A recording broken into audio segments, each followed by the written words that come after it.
नमस्कार, DD news देख रहे हैं आप और आपके साथ मैं हूं शहला निगार। बुलेटिन की शुरुआत करें, लेकिन उससे पहले एक नजर अब तक की सुर्खियों पर। भारत दौरे पर आई बांग्लादेश की प्रधानमंत्री शेख हसीना का राष्ट्रपति भवन के प्रांगण में किया गया औपचारिक स्वागत। शेख हसीना ने राजघाट जाकर महात्मा गांधी जी को दी श्रद्धांजलि। दोनों देशों के बीच आज नई दिल्ली में होगी द्विपक्षीय वार्ता।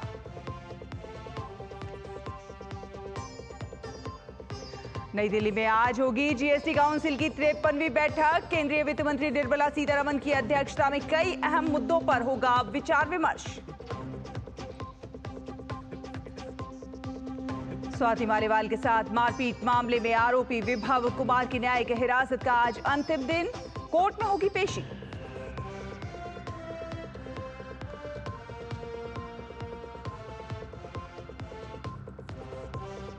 अमेरिकी सुप्रीम कोर्ट ने घरेलू हिंसा करने वालों के पास बंदूक रखने पर प्रतिबंध रखा बरकरार।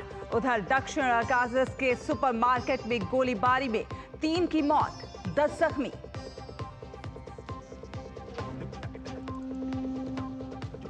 और T20 विश्व कप में आज भारत और बांग्लादेश के बीच होगी भिड़ंत। वहीं दूसरे मुकाबले में अमेरिका और वेस्ट इंडीज होंगे आमने सामने।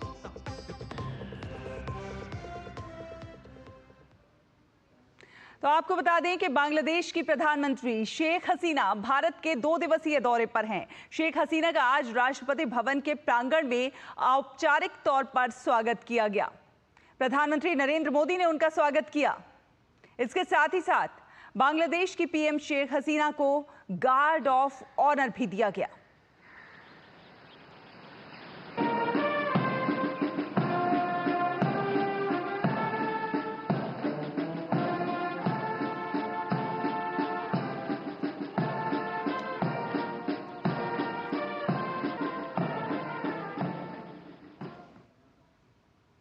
तो बांग्लादेश की प्रधानमंत्री शेख हसीना भारत के दौरे पर हैं। उन्होंने इस दौरान राजघाट जाकर राष्ट्रपिता महात्मा गांधी को श्रद्धांजलि दी। शेख हसीना ने आगंतुक पुस्तिका पर अपने विचार भी साझा किए।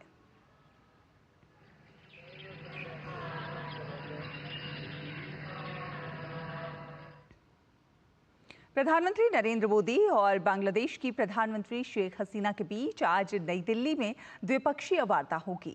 दोनों देशों के बीच कई समझौता ज्ञापनों पर हस्ताक्षर होने की भी उम्मीद है। दोनों देशों के प्रधानमंत्रियों के बीच बातचीत द्विपक्षीय संबंधों को नई ऊंचाइयों पर ले जाने पर केंद्रित होगी। पिछले कुछ वर्षों में भारत और बांग्लादेश के बीच समग्र रणनीतिक संबंध और ज्यादा प्रगाढ़ हुए हैं। भारत की पड़ोसी प्रथम नीति के तहत बांग्लादेश एक बेहद महत्वपूर्ण साझेदार है और ये सहयोग सुरक्षा, व्यापार, वाणिज्य, ऊर्जा, संपर्क, विज्ञान एवं प्रौद्योगिकी, रक्षा और समुद्री मामलों तक फैला हुआ है।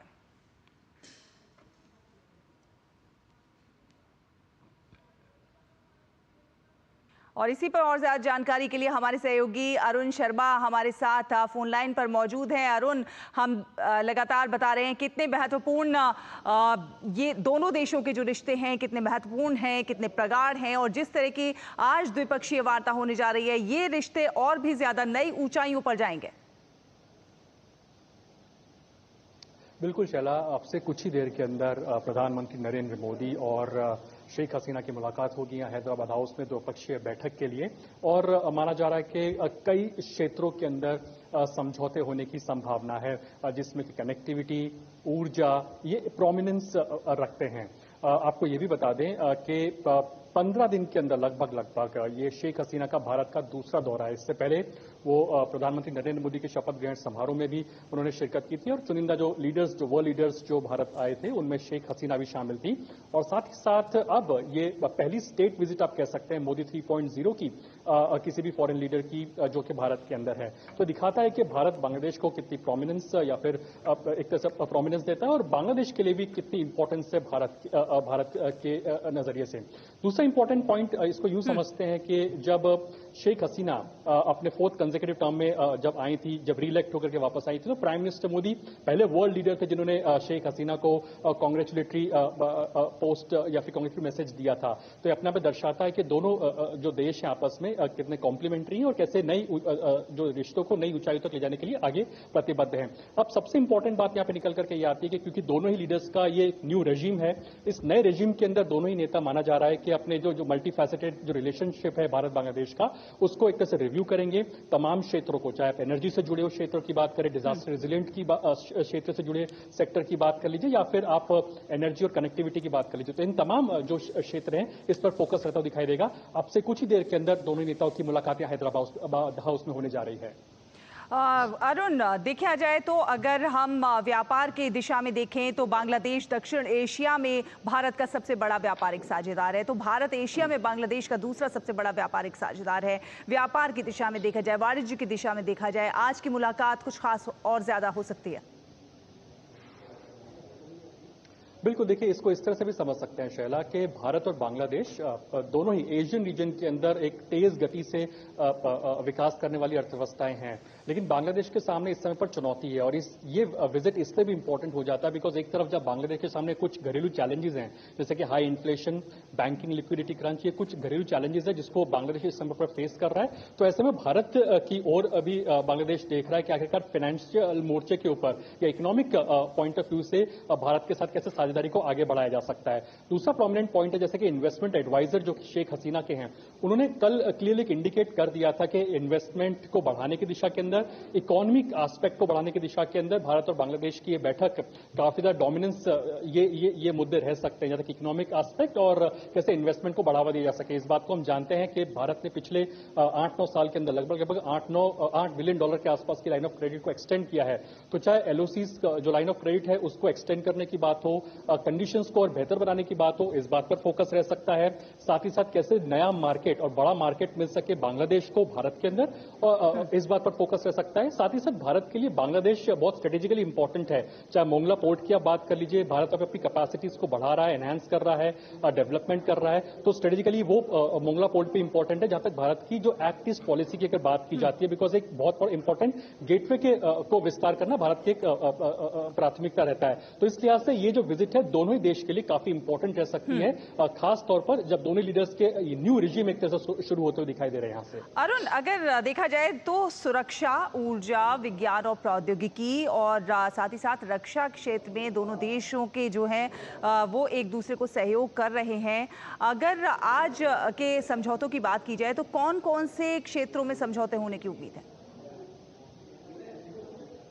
देखिए, जैसा कि मैंने आपको पहले बताया शैला कि मल्टी फैसेटेड रिलेशनशिप है भारत और बांग्लादेश का, यानी कि हर क्षेत्र में कहीं ना कहीं कोऑपरेशन है। आप देखिए, पीपल टू पीपल कनेक्ट की बात कर लीजिए, स्टूडेंट एक्सचेंज की बात कर लीजिए, बांग्लादेश तीसरे नंबर पर आता है जहां से जो वहां के जो स्टूडेंट है भारत में पढ़ाई करने के लिए आते हैं।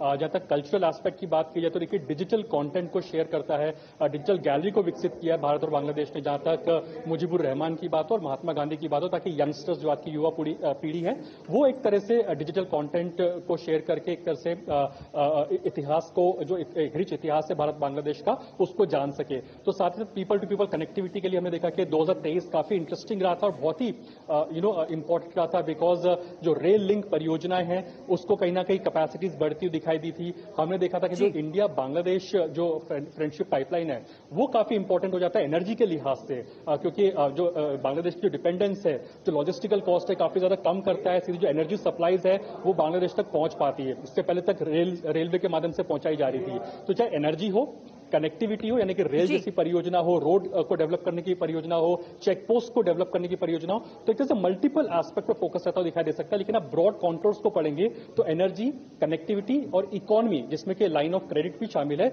इस पर कहीं ना कहीं डोमिनेंस और फोकस रहता हुआ दिखाई देगा जहां तक आज दोनों नेताओं की बैठक की बात की जाए तो। बहुत बहुत धन्यवाद अरुण, ये तमाम अपडेट हमारे दर्शकों से साझा करने के लिए। आप अपनी नज़र बनाकर रखिए, आगे भी आपसे संपर्क करेंगे, ज़्यादा अपडेट लेंगे। आपको बता दें कि पेपर लीक को रोकने के लिए केंद्र सरकार ने लोक परीक्षा कानून 2024 लागू कर दिया है। इस साल फरवरी में ये कानून पारित हुआ था। इस कानून को राष्ट्रपति द्रौपदी मुर्मू की मंजूरी मिल चुकी है। सरकार ने कानून की अधिसूचना जारी कर दी है। लोक परीक्षा विधेयक 2024 के तहत कड़ी सजा का प्रावधान है। इस कानून के लागू होने के बाद पेपर लीक के दोषियों को 3 साल से 10 साल तक की सजा दी जाएगी और 10 लाख से 1 करोड़ रुपए तक के जुर्माने का प्रावधान है। इस कानून के दायरे में यूपीएससी, एसएससी, रेलवे, बैंकिंग भर्ती परीक्षाएं और एनटीए की तरफ से आयोजित सभी परीक्षाएं शामिल होंगी। अगर कोई भी संस्था पेपर लीक में शामिल है तो उसकी संपत्ति नष्ट करने और परीक्षा का पूरा खर्चा उसी संस्थान से वसूलने का नियम है। इस कानून के तहत आरोपी को जमानत का प्रावधान भी नहीं है। डीएसपी या फिर असिस्टेंट कमिश्नर से छोटे पद पर काबिज कोई भी अधिकारी इस कानून के तहत जांच नहीं कर सकता है।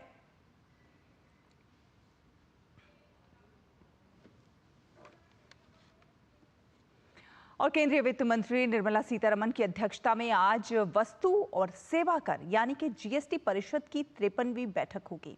नई दिल्ली में आयोजित होने वाली इस बैठक में केंद्रीय वित्त राज्य मंत्री पंकज चौधरी और राज्यों के वित्त मंत्री भी शामिल होंगे। बैठक में कई अहम मुद्दों पर विचार विमर्श हो सकता है, जिसमें ऑनलाइन गेमिंग पर टैक्सेशन जैसे मुद्दों पर बातचीत हो सकती है। इससे पहले जीएसटी परिषद की 52वीं बैठक पिछले वर्ष 7 अक्टूबर को हुई थी। जीएसटी परिषद समय समय पर जीएसटी व्यवस्था से संबंधित मामलों पर विचार विमर्श करने के लिए ये बैठक करती है, जिसमें कर की दरें, नीतिगत बदलाव और प्रशासनिक मुद्दे शामिल होते हैं। जीएसटी परिषद कर ढांचे को आकार देने में महत्वपूर्ण भूमिका निभाती है। साथ ही साथ ये भी सुनिश्चित करती है कि ये देश के आर्थिक लक्ष्यों के अनुरूप हो और व्यवसायों पर कर का बोझ कम करें। और आपको बता दें कि जून महीने में रोजगार सृजन के मोर्चे पर एक बेहद अच्छी खबर है। मैन्युफैक्चरिंग और सर्विसेज सेक्टर में मांग बढ़ने से जून महीने में 18 सालों में सबसे तेज गति से रोजगार सृजन हुआ है। एचएसबीसी के एक सर्वे के अनुसार जून में भारत का कंपोजिट पीएमआई 60.9 दर्ज किया गया है, जो कि मई महीने में 60.5 दर्ज किया गया था। आपको बता दें कि 50 से अधिक पीएमआई अर्थव्यवस्था में बढ़ती मांग और रोजगार सृजन को दर्शाता है।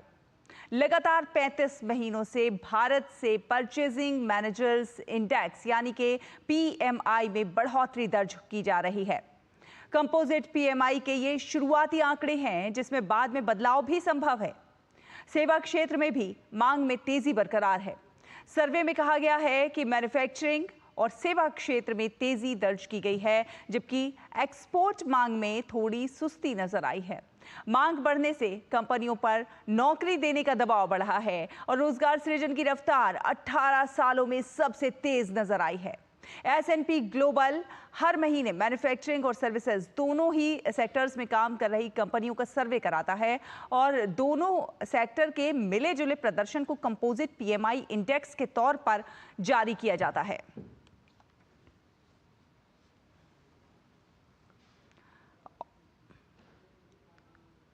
और अजय मिश्रा इस खबर पर ज्यादा जानकारी के साथ हमारे साथ जुड़ गए हैं। अजय, एक बेहद अच्छी खबर कह सकते हैं हम इसे।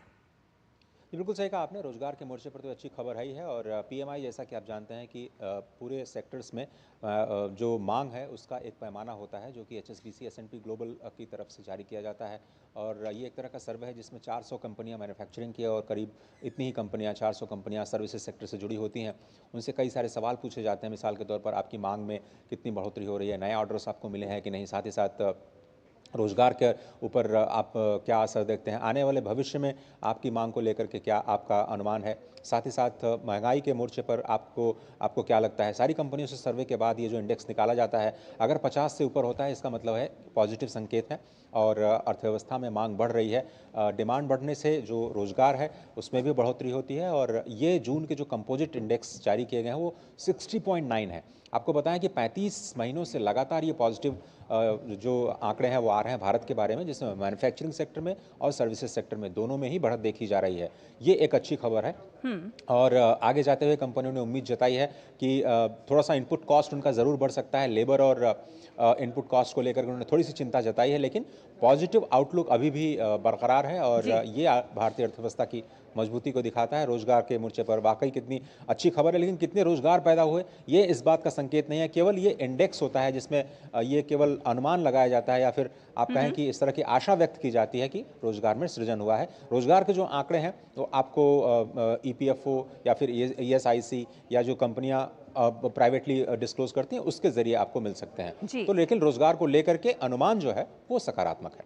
अजय जी, आज जो है जीएसटी परिषद की भी एक 53वीं जो बैठक है वो होने जा रही है और कई महत्वपूर्ण मुद्दों पर इसमें भी विचार विमर्श होने जा रहा है, जिसमें ऑनलाइन गेमिंग और टैक्सेशन जैसे मुद्दों पर भी बातचीत होने की संभावना है। क्या कुछ अपडेट है आपके पास? देखिए शैला, ये जो जीएसटी की परिषद की बैठक है वो बहुत ही महत्वपूर्ण इस लिहाज से है क्योंकि ये एनडीए गवर्नमेंट के बनने के बाद ये पहला फैसला लिया गया था जब जीएसटी काउंसिल की बैठक का ऐलान किया गया था। यानी जो कॉम्पिटेटिव फेडरलिज्म, कोऑपरेटिव फेडरलिज्म जिस पर लगातार सरकार फोकस करती रही है, उसको लेकर के एक बड़ा फैसला लिया गया कि सरकार बनने के तुरंत बाद जीएसटी काउंसिल बनाने का, जीएसटी काउंसिल की मीटिंग बुलाने का फैसला लिया गया। अब ये मीटिंग कब बुलाई गई है? ये मीटिंग उस वक्त बुलाई गई है जब आपका बजट करीब करीब एक महीने दूर खड़ा नजर आ रहा है। तो आज की जो मीटिंग है करीब 10 बजे आज सुबह शुरू हो चुकी है। इस वक्त भारत मंडपम में इसका आयोजन किया गया है और पहले सेगमेंट में दो हिस्सों में इसको बांटा गया है। पहले सेगमेंट में जो जीएसटी जो बजट से रिलेटेड जो सिफारिशें हैं उन पर चर्चा की जाएगी कि राज्यों को क्या ज़रूरतें हैं बजट के लिहाज से। तो उम्मीद ये की जा रही है कि राज्यों को जो इंटरेस्ट फ्री लोन दिया जाता है उसका दायरा बढ़ सकता है, उनको कितने समय के लिए ग्रांट दी जाए उसका दायरा बढ़ सकता है। जीएसटी को लेकर के कुछ जो सिफारिशें हैं वो भी राज्य सरकारें कर सकती हैं। तो बजट से एक उम्मीदें हैं और दूसरा जीएसटी काउंसिल में कैसे नियमों को और आसान बनाया जाए और जो रेट्रोस्पेक्टिव टैक्सेशन के नोटिस जा रहे थे कंपनियों के पास में अधिकारियों के द्वारा, उसको कैसे हैंडल किया जाए और उसको और ज़्यादा आसान कैसे बनाया जाए उस पर लेकर के विचार विमर्श हो सकता है। ये कंपनियों को डायरेक्टली प्रभावित करता है और बड़ी संख्या में जो इनडायरेक्ट टैक्स कंपनियां देती हैं, इसलिए ये अर्थव्यवस्था के लिहाज से ये मीटिंग बहुत इंपॉर्टेंट हो जाती है। ऑनलाइन गेमिंग पर चर्चा होगी या नहीं होगी, 28% को घटा करके 18% किया जाएगा नहीं किया जाएगा, ये एक अभी अभी थोड़ा सा स्पेकुलेशन वाली बात होगी, उस पर हम कुछ कमेंट नहीं कर सकते। लेकिन जो सूत्र बता रहे हैं कि हो सकता है ऑनलाइन गेमिंग पर चर्चा बाद में की जाए। अभी जो फौरी तौर पर चर्चा होनी है जीएसटी के पूरी जो परेशानियां आ रही हैं उसको कैसे आपको और ज्यादा सरल बनाया जाए उस पर ज्यादा फोकस नजर आता है। शाम को 6 बजे करीब वित्त मंत्री शायद मीडिया के साथ मुखातिब होंगी, तो फिर राज्यों की सिफारिशों और जो महत्वपूर्ण निर्णय लिए जाने हैं उस पर और भी खुलासा हो पाएगा। बिल्कुल, तो बेहद महत्वपूर्ण ये बैठक होने जा रही है। बहुत बहुत धन्यवाद अजय हमारे साथ जुड़ने के लिए और ये अपडेट साझा करने के लिए। आपको बता दें कि आज श्री अमरनाथ जी की प्रथम पूजा की गई। जम्मू कश्मीर के उपराज्यपाल मनोज सिन्हा ने प्रथम पूजा में वर्चुअल रूप से भाग लिया।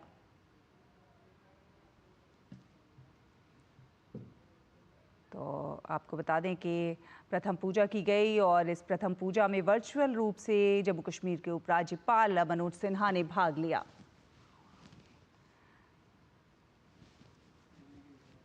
इस वर्ष श्री अमरनाथ जी की यात्रा 29 जून से शुरू हो रही है और 19 अगस्त 2024 को समाप्त होगी। मान्यता है कि श्री अमरनाथ जी की पवित्र गुफा में भगवान शिव ने माता पार्वती को अमरत्व की कथा सुनाई थी।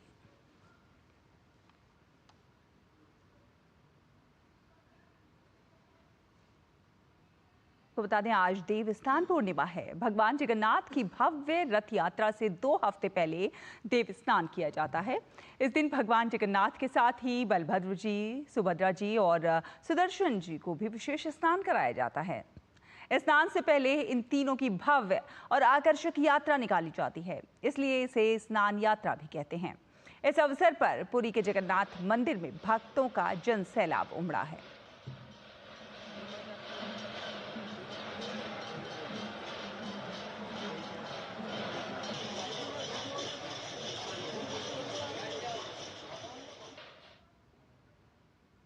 और आज ज्येष्ठ पूर्णिमा के अवसर पर अयोध्या में श्रद्धालुओं ने सरयू नदी में पवित्र स्नान किया। इस पूर्णिमा को वट सावित्री पूर्णिमा भी कहते हैं। इस दिन स्नान दान करना सबसे फलदायी भी माना जाता है। साथ ही वट वृक्ष की भी पूजा की जाती है।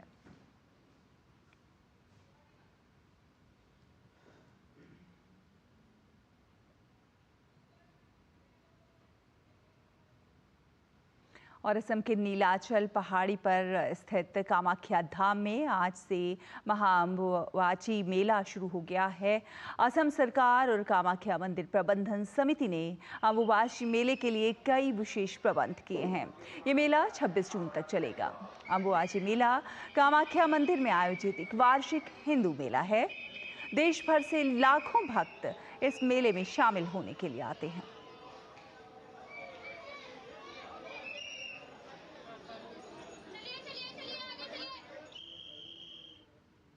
इसी के साथ इस बुलेटिन में फिलहाल इतना ही। डीडी न्यूज़ पर खबरों का सफर लगातार जारी है। आप देखते रहिए डीडी न्यूज़। नमस्कार।